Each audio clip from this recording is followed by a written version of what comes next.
स्वागत है मेरे YouTube channel important question provider सुबह पर। तो मैं आज को क्लास 9 का जो आपका फाइनल एग्जाम होने वाला है, क्या एग्जाम होने वाला है, फाइनल एग्जाम होने वाला है उसका मैं हिंदी, इसका फाइनल एग्जाम में होने वाला है उसका हिंदी का मैं सेट 1 लेकर आ गया। क्या लेकर आ गया हूँ? हिंदी का सेट 1 लेकर आ गया हूँ। ठीक है, इसीलिए इस वीडियो को शुरू से लेकर अंत तक देखना, क्योंकि जो आपका फाइनल एग्जाम होने वाला है उसमें इस जो मॉडल पेपर है सेट 1 से आपका जो फाइनल एग्जाम होगा उससे पूरा क्वेश्चन इसी से आने वाला है। एकदम 100% इसी से आएगा फाइनल एग्जाम में क्वेश्चन। ठीक है, तो इसीलिए इस वीडियो को शुरू से लेकर अंत तक बने रहना। तो चलो अब क्वेश्चन की ओर चलते हैं। मैंने तो कह ही दिया, ये जो है फाइनल एग्जाम का सेट 1 है। देख सकते हैं यहाँ पर लिखा हुआ है फाइनल एग्जाम सेट 1। यहाँ फाइनल एग्जाम नहीं लिखा हुआ है, सेट 1 लिखा हुआ है। देख सकते हो 40 मार्क्स का होगा। सभी क्वेश्चन कितना मार्क्स का होगा? 1 मार्क्स का होगा। कितना मार्क्स? 1 मार्क का 1 होगा। ठीक है, देख सकते हो यहाँ पर है, यहाँ पर देख सकते हो ये जो है आपका ये गद्यांश, मतलब क्या गद्यांश, जो पैसेज, ये पैसेज जो होता है, ये पैसेज जो फाइनल एग्जाम होगा ये पैसेज हो नहीं भी होगा। तो मैंने पैसेज इस वीडियो पे पैसेज जो हिंदी का ये पैसेज इसलिए दिया हो क्योंकि जो आपको पैसेज से कैसे आंसर खोजते उससे मैं इसीलिए इस बी को दिया हूँ कि जैसे पैसेज किस तरह आंसर खोजते हैं उस तरह आप निकालने सको कि आंसर कौन सा होगा। इसीलिए इस वीडियो को पूरा से लेकर अंत तक देखना। और पैसेज से रिलेटेड मैं क्वेश्चन भी कराऊंगा। ये जो है पैसेज से रिलेटेड क्वेश्चन है। देख सकते हो यहाँ पर लिखा है खंड क अप अपठित गद्यांश एवं पदांश निर्देशांक। क्या बोल रहा है? निर्देशांक निम्नलिखित गद्यांश को ध्यानपूर्वक पढ़कर प्रश्न एक से पाँच तक की सही विकल्प चुनिए। ठीक है, चलो अब गद्यांश को पढ़ते हैं। देख सकते तो गद्यांश लिखा हुआ है।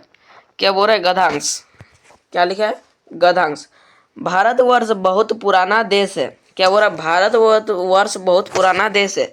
उसकी सभ्यता और संस्कृति की बहुत पुरानी है। क्या बोल रहा है? सभ्यता और संस्कृति भी बहुत पुरानी है। भारतवासियों को अपनी सभ्यता और संस्कृति पर बड़ा गर्व है। वैज्ञानिक आविष्कारों द्वारा प्राप्त नए साधनों को अपनाते हुए भी जब अनेक अन्य देशवासी अपने पुराने रहन सहन और रीति रिवाज को बदलकर तरीके से नए तरीके से जीवन बताने लगे, तब भी भारतवासी अपनी पुरानी सभ्यता और संस्कृति पर डटे रहे और बहुत काल तक यह देश रीति मान मुनियों क्या बोला? यह देश ऋषि मुनियों का देश ही कहलाता रहा। विश्व के मानव जीवन के उस नए दौर को क्या बोल रहा है? नए दौर का असर पूर्ण रूप से भारतवासी पर पड़ा नहीं। उसके बाद क्या बोल रहा है? हवाई जहाज की सैर की सुविधा मिलने के बाद भी पैदल की जाने वाली तीर्थ यात्रा रही है। 5 नक्षत्र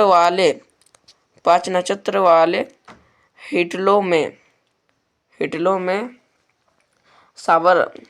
साबरमती की सुविधाओं के होते हुए भी गंगा स्नान और संध्या बंदन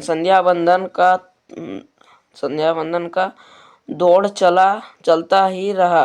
कारण यह है कि जब जीवन में उन्नति के लिए अन्य देशवासी नए आविष्कारों और उनके द्वारा प्रदान की गई सुविधाओं के पीछे भाग रहे थे, तब भारतवासियों को अपनी रीति रिवाज और रहन सहन का पूरा विश्वास था।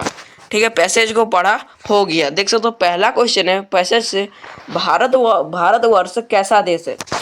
देख सकते हो पैसेज को देखते हैं, यहाँ पर देख सकते हो लिखा हुआ है, क्या क्या लिखा हुआ है, भारतवर्ष बहुत पुराना देश है। क्या बोल रहा है, भारतवर्ष बहुत पुराना देश है।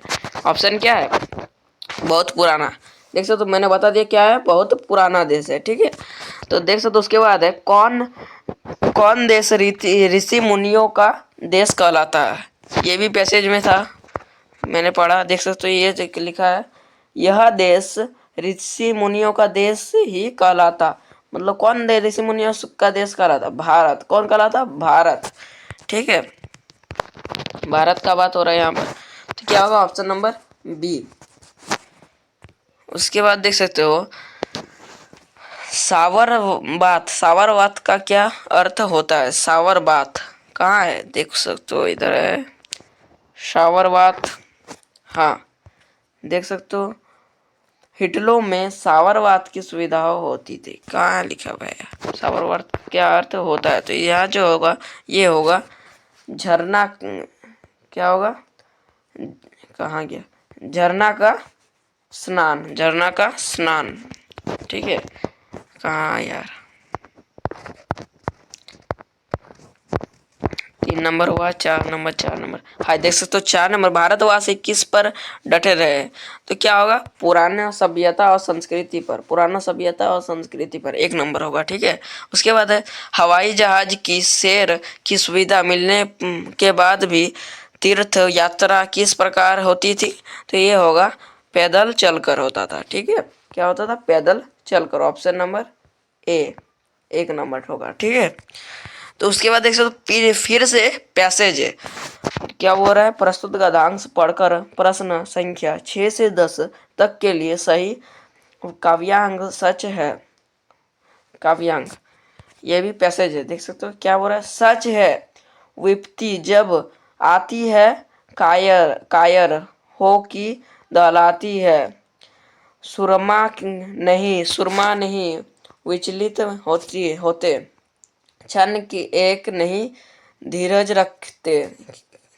खोते, धीरज खोते। उसके बाद क्या बोल रहा है, विधियों को गले लगाते हैं, कांटों में राह बनाते हैं, मुख से ना कभी उफ कहते हैं, संकट का चरण ना गहते हैं, जो आ पढ़ता सब रहते हैं, जो आ पढ़ता सब सहते, जो आ पढ़ता है सब सहते हैं, उघोम उद्योग नियत रहते हैं,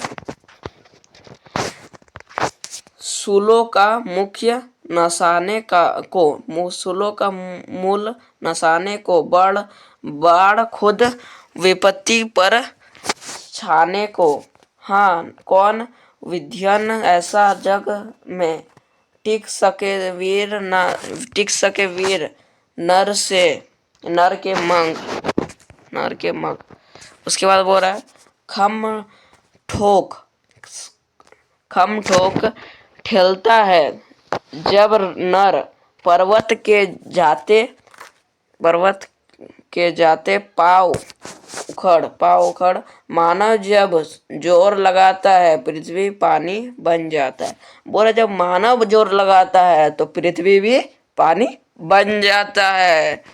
मानव के दम के आगे किसी का दम नहीं है। देख सकते हो है, विपत्ति आने पर कौन डरते हैं, कायर। कौन डरते हैं, कायर डरते। Option number 2।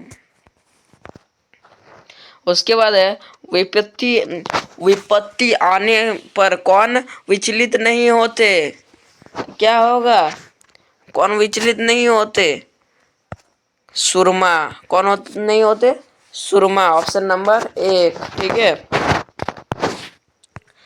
उसके बाद है पृथ्वी पानी कब बन जाता है, जब मानव जोर लगाता है। लास्ट में लिखा था यही। ठीक है, उसके बाद है सूल का पर्यायवाची लिखे। सूल का पर्यायवाची क्या होता है, कांटा। शुल्क पर्यायवाची क्या होता है? काटा। 10वां नंबर क्वेश्चन देख सकते हो। 10वां नंबर क्वेश्चन है, मानव शब्द का विलोम है। विलोम शब्द उल्टा, मानव का उल्टा क्या होता है? दानव। क्या होगा? दानव। उसके बाद है कवि, अब बोल रहा है स्त्रीलिंग। अब जो है खंड ख, पहले खंड क को पढ़ा, अब खंड क व्याकरण। अब व्याकरण से सभी क्वेश्चन है, ठीक है। देख सकते कवि का स्त्रीलिंग क्या होता है? कवि की स्त्रीलिंग क्या होता है? कवयित्री। कवयित्री कैसा? कवयित्री ऐसा ऑप्शन रहेगा तो इस प्रकार नहीं मानना, इस प्रकार भी मत मानना। इस कैसा मानना? कव इत्री, इस पर का मानना, ठीक है। ऑप्शन नंबर 4 में इसी प्रकार है, कव इत्री, ठीक है। उसके बाद है कठिनाई का सही बहुवचन होगा। कठिनाई, कठिनाई मतलब क्या होता है? कठिनाई मतलब होता है जो मतलब हार्ड होता है, ठीक है। तो कठिनाई का बहुवचन क्या होगा? कठिनाइया। कठिनाइया। Option number 2। भारत का सही विशेषण है, विशेषता बता रहा है। विशेषण भारतीय क्या बोल रहे? देखो भारत तय दीर्घी और य मार देंगे ऐसे, देखो भारतीय और य, तो भारतीय, यह जो है भारत का सही विशेषण है। व्यवहारिक शब्द में कौन सा प्रत्यय है? व्यवहारिक शब्द में कौन सा प्रत्यय है? इक। व्यवहारिक, इक। क्या? व्यवहारिक, इक होगा, ठीक है। Option number 4। उसके बाद राम पर काम पूरा किया। क्या बोल रहा है? राम ने समय पर काम पूरा किया। राम ने समय पर काम पूरा किया, रचना के आधार पर यह वाक्य क्या है? यह सरल वाक्य है, एकदम साधारण से बोल रहा है। राम ने समय पर काम पूरा किया, एकदम साधारण से बोल रहा है, तो इसलिए सरल वाक्य। नूतन, नूतन क्या बोल रहा है? नूतन का विलोम क्या है? नूतन का विलोम क्या है? तो क्या होगा? पुरातन। Option number 2। उसके बाद है निम्न में से पहाड़ का पर्यायवाची शब्द क्या है? पहाड़ का होगा पर्वत। ऑप्शन नंबर ए, ठीक है। उसके बाद है एड़ी चोटी। एड़ी चोटी एक करामा मुहावरे का क्या अर्थ है? एड़ी चोटी एक करना। एड़ी चोटी एक करना, क्या बोल रहा है? एड़ी चोटी एक करना क्या होगा? अत्यधिक परिश्रम करना। Option number 3।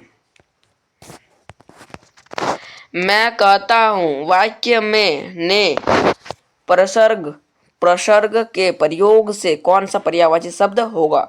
मैं कहता हूँ प्रसर्ग, वाक्य में ने प्रसर्ग मतलब जो आगे लगता है। क्या हो रहा है? जो आगे लगता है, आगे लगता है जो, उसको क्या कहते हैं? प्रसर्ग। क्या कौन सा पर्यायवाची होगा? तो यह जो होगा ये होगा मैंने कहा है। ऑप्शन नंबर 3, ठीक है। उसके बाद नीचे लिखे वाक्य में शुद्ध वाक्य कौन सा है? क्या बोल रहा है? शुद्ध वाक्य कौन सा है? ये सब अगर आप पढ़ना चाहते तो पढ़ लेना, ऑप्शन से पढ़ने से देर होगा, इसीलिए मैं आंसर बोल देता। क्या होगा? आपके दर्शन हुए। आपके दर्शन हुए, ऑप्शन नंबर 3। चलो 21 नंबर है। ये जो है 21 नंबर देख सकते हो, मैं फिर से पैसे जागे कितना है? 21 से 24। इस बार 4 क्वेश्चन है फिर से, ठीक है। क्या हो रहा? मेघ आए बड़े बन के सवर के, आगे आगे नाचती गाती ब्यार चली। आगे आगे आगे आगे नाचती गाती ब्यार चली। उसके बाद दरवाजे खिड़कियां खुलने लगी गली गली। उसके बाद पाहुन पाहुन जियो आए हो गांव के, पाहुन जियो आयो हो गांव में शहर के, मेघ आए बड़े बंठन के। तो है मेघ आए बड़े बंठन के। तो इस जो है मेघ आए बड़े बंठन के, तो यह बोल रहा है, क्या बोल रहा है? इन पंक्तियों के लेखक कौन है? कवि कौन है? मेघ आए बड़े बंठन के, इसके लेखक कौन है? तो कौन है इसका? मेघ आए, क्या होगा? मेघ आए, यह कौन पार्ट से लिया गया? मेघ आए। तो इसका लेखक कौन है? इसका जो है सर्वसेवर दयाल सक्सेना। ऑप्शन नंबर 1 एकदम राइट हो जाएगा, ठीक है। उसके बाद 22 नंबर क्वेश्चन है, इन पंक्तियों में किस ऋतु का आगमन है? किस ऋतु का आगमन है? वर्षा ऋतु। वर्षा ऋतु में ही बोल रहा है, वर्षा ऋतु है तब भी पानी नहीं आ रहा है, इसीलिए तो बोल रहा है बन ठन के आ रहा है। तो इसमें जो है बोल रहा है मेघ क्या बोल रहा है मेघ। मेघ को इसमें इस कविता में क्या कहा गया है? जामाद क्या कहा गया है? दामाद। क्या कहा गया है? दामाद कहा गया है। ठीक है, उसके बाद मेघ किस प्रकार आए हैं? बन ठन के आए। बन ठन के सवर के दोनों होगा। ठीक है, यहाँ पर देख सकते हो बन ठन के सज सवर के दोनों, ऑप्शन नंबर 3। ठीक है, तो चलो 24 नंबर क्वेश्चन है, मेघ ऐसे आए मानो गांव में शहर से डैश आए हैं। क्या बोला अभी? बोले मैं क्या बोला? दामाद आए। दामाद को क्या कहते हैं? पाहुन कहते हैं। यहाँ पर देख सकते हो पाहुन, यहाँ पर लिखा हुआ था क्या? यहाँ पर लिखा हुआ था पाहुन। यहाँ पर देख सकते हो लिखा हुआ है पाहुन जियो। पाहुन जियो आए मतलब जामाद जी आए। ठीक है, तो क्या होगा? पाहुन मेघ को आए, मेघ ऐसे आए मानो गांव में शहर से डैश आए। क्या है? दामाद आए। दामाद ही बन ठन के आता है, सवर के आता है। ठीक है, उसके बाद देख सकते हो फिर से देख सकते हो निम्नलिखित प्रश्न की सही विकल्प का चयन कीजिए। ये जो पार्ट से कितना है? पार्ट से है, आप सबके पार्ट से ये सब क्वेश्चन है। ठीक है, पार्ट का क्वेश्चन है, ललगद ने किसको सच्चा ज्ञान माना है? क्या बोला? ललगद ने किसको सच्चा ज्ञान माना है? तो यहाँ पर इसका आंसर क्या होगा? इसका जो आंसर होगा ये होगा ऑप्शन नंबर ए, आत्मज्ञान को। ललगद ने किसको सच्चा ज्ञान माना है? आत्मज्ञान को। ठीक है, आत्मज्ञान को माना है। ठीक है, तो चलो उसके बाद है हम लोग का किधर यार,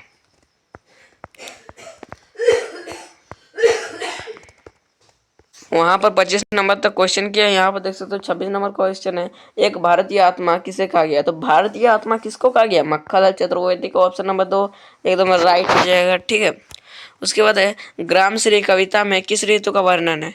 ग्राम श्री कविता में किस ऋतु का वर्णन है? तो ये जो होगा ऑप्शन नंबर 3 शिशिर। किस ऋतु मतलब जिसमें शीत पड़ता है। ठीक है, भाई टिक्का। भाई टिक्का जानते होंगे, भाई टिक्का जो होता है वो शीत ऋतु में होता है, तो उसी को बोलते हैं शिशिर। ठीक है, उसके बाद है 28 नंबर का क्वेश्चन, बच्चे काम पर जा रहे हैं, कविता में कवि की पीड़ा का विषय क्या है? तो ये जो इसका जो पीड़ा का विषय यह है कि बच्चे ये बालकों का क्या बोल रहे हैं? बालकों का मजदूरी करना। ये जो ऑप्शन नंबर 3 इसका आंसर होगा बालकों का मजदूरी करना। ठीक है, फिर से आ गया पैसेज। ठीक है, तो फिर से पैसेज को पढ़ते हैं। झूरी काछी के दोनों बैल, क्या बोला? झूरी काछी के दोनों बैल का नाम हीरा मोती, हीरा और मोती कहा गया। हीरा, रुको ये थोड़ा जूमिंग तो हटा देते। ठीक है, हाँ अब ठीक है। क्या बोला? झूरी काछी के दोनों बैलों का नाम हीरा मोती, दोनों पछाई जाति के थे। किस जाति के थे? पछाई जाति के थे। पूछ देगा कि दोनों बैल हीरा मोती किस जाति के थे, तो क्या होगा? पछाई जाति के थे। ठीक है, क्या बोल रहा है? दोनों बैल पछाई जाति के थे, देखने में सुंदर, काम में चौकस, डील में ऊंचे, बहुत दिनों साथ रहते रहते दोनों में भाईचारा हो गया था। बोल देगा बहुत दिनों तक हीरा मोती रहते रहते क्या हो बन गए थे? तो भाईचारा सा बन गए थे। ठीक है, मतलब भाई भाई सा। उसके बाद दोनों आमने सामने या आसपास बैठे, क्या बोल रहा है? दोनों आसपास, क्या हो रहा है? दोनों आमने सामने या आसपास बैठे हुए एक दूसरे से मुख्य भाषा में विचार विमर्श करते थे। दोनों जो किस भाषा में विचार विमर्श करते थे? मुख्य भाषा, जो मतलब हम लोग नहीं समझते वो खुद की भाषा में करते थे। मतलब जो कुछ बोलते नहीं थे, ऐसे ही मन सिर हिलाते थे, सिर विर और बात करते थे। ठीक है, मुख्य भाषा। उसके बाद एक दूसरे के मन की बात कैसे समझ जाता था, हम नहीं कह सकते।